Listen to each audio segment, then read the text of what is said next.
yo preparé una cena para invitar a mis paisanos.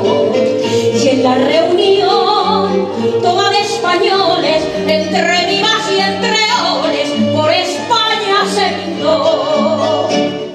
Mas como está prohibido por la ley seca, todo aquel que se enferma de pachanguino, yo pagué a precio de oro una receta y compré en la farmacia vino español, vino español, vino español.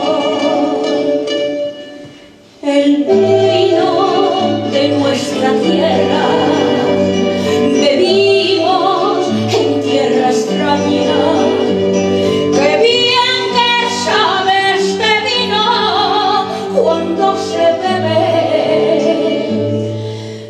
lejos de España. Por ella brindamos todos y fue el fin de aquella cena.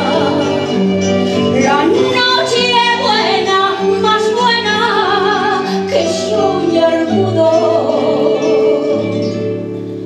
Un español, mas de pronto se escuchó un gramófono sonar. Callar todos, dije yo, un paso doble se oyó.